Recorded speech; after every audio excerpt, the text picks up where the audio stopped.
guess what? I got another book tag. OMG, another one. Novel Insights is going to love this. No, he's not. Everyone loves book tags. Not this many. Well, I'm doing it anyways, so let's go.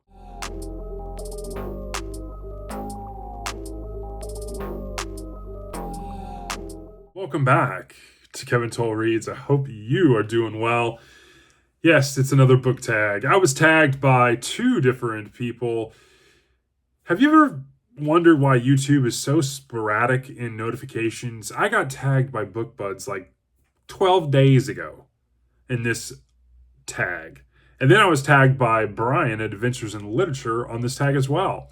But this is the Audiobooks tag, an original tag from BookBuds, Joe and Mary, those crazy, wonderful, funny duo on BookTube that makes everyone's days brighter. And Brian, who was gracious enough to also tag me as well. I really enjoy Brian's channel. You should check out both of them. I will link both of their videos below. You should definitely check them out. And so this OG tag from BookBuds, the Audiobooks tag, the BookBuds have been listening to a lot of audiobooks lately. They've kind of switched their opinion about audiobooks and how they are nice little supplements to reading. And they created this original tag, and they want us to tell everyone else about our own individual audiobook habits. So we are going to have this discussion. So there are 7 questions with the bonus question, and then we're going to tag some other people. This is for BookBuds. You got to do it. So question number 1, do you listen to audiobooks? If not, why not? Well, yeah, I listen to audiobooks. I do. I love audiobooks. I wish I would have started sooner. Question number 2, has your use of audiobooks changed over time? If so, how? Yes, it has. I've grown favorite narrators. I have grown to love immersive reading, where I'm listening to the audiobook while I'm reading the physical book in front of me.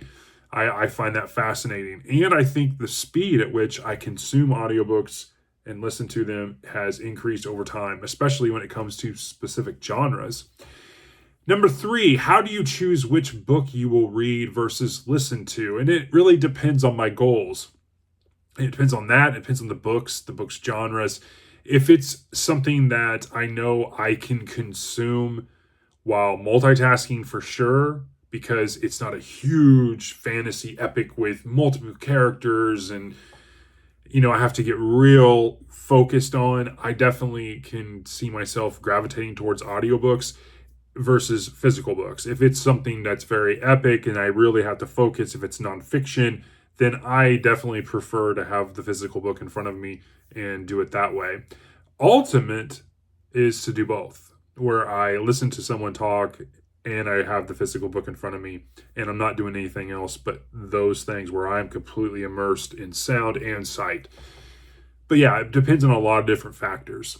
Number 4, do you look into narrators before you listen or go in blind? And I absolutely preview the books that I purchase, unless I already know the narrator. I do have a list of favorites, and that is forthcoming in this list, so we'll talk about that in a second. But I definitely, if I've never heard of a narrator when I'm purchasing something on Audible, I will definitely do the preview option and listen. I have purchased books before where I didn't do that, and it was someone I didn't know, but I figured, hey, I can go with it. Or I tried a sample of them. I should have sampled it longer, and it was just not for me. Number 5, do you multitask while audiobooking? If so, what else do you do? And I absolutely do, depending on, as long as I'm not immersive reading where I have a physical book in front of me and I'm listening. If I'm just listening, and again, I'm listening to books that don't have huge character sets or huge complex plots, I find myself able to multitask, whether I'm doing data entry, washing dishes, driving, walking, hiking, going grocery shopping, doing odds and ends chores around the house. I definitely will have my headphones in. I can listen to a book while I'm doing it. And so, yeah, for sure. Number 6, if you're reading a series and you've listened to the first book, would you ever switch to reading a later book, or do they all need to be listened to? I can switch between them. Most of the time I find myself, though, if I really am enjoying a series and I really enjoy the narrator, I definitely will continue purchasing them on Audible, even with having the physical copies. I've got a lot of I have over 400 audiobooks in my Audible collection now in my library. And I probably have half of those books in physical form as well. Because I enjoy the immersive reading, but I also enjoy some of the narrators a lot. So I've listened to them on Audible on upon reread. Number 7, what percentage or percent of books you're consuming currently are audiobooks? And I would say it's probably 50-50. At one point in time, it was more like 70% audio and 30% physical, but it's more like half and half now, especially based on the reading events I'm in and some of the buddy reads and such. It's about 50-50 in my goals. There's definitely that will change depending on how many buddy reads or events I'm doing. It might get higher, it might go lower. It just depends.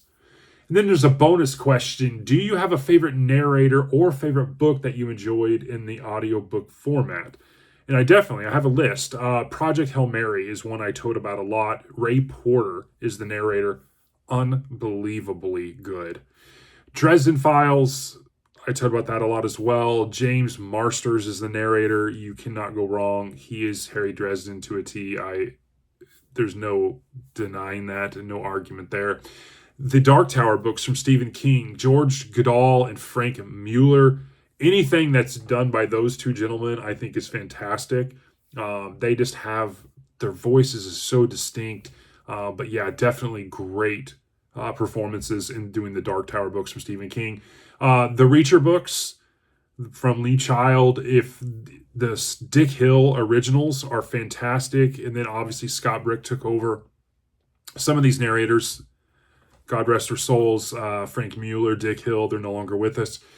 The Drizzt books from R.A. Salvatore, Victor Bavine, fantastic. I really highly recommend him. And then some Stephen King books I've listened to on Audible are done by Will Patton, actor. If you've seen him in Remember the Titans, Gone in 60 Seconds, that actor, his voice is so distinct and so good in Stephen King books. You definitely should check out anything by Will Patton. And then the Harry Potter books I read last year, Jim Dale, unbelievable performance. I thought he was fantastic. Definitely, I recommend those. And I know there's a couple different people that have done the Audible books for Harry Potter, but Jim Dale's are the best. I definitely recommend that. But that is my take. I thought this was a great one. I am obviously a big component of audiobooks, so I want to thank BookBuds for this original tag, as well as Brian from Adventures in Literature for tagging me. I hope you enjoy this one. Oh, and I guess I'm supposed to tag some people. Hot Mess Express. Okay, so let's tag some people. Novel Insights, Jim's Books, Reading and Stuff, Vero Books, Dobby Books, Aaron, Read a Book, Books with Sam, Rainier Books, Uncommon Reader, Polygot Reading, Book Ramble, Melinda at A Web of Stories, Literary Layers, James Holder, Crizzy Books, Genre Books, and the Grape Jelly Library. You all been tagged in the audiobooks tag from BookBuds. I really appreciate this. This is a dumpster fire. I'm out of here. See you later.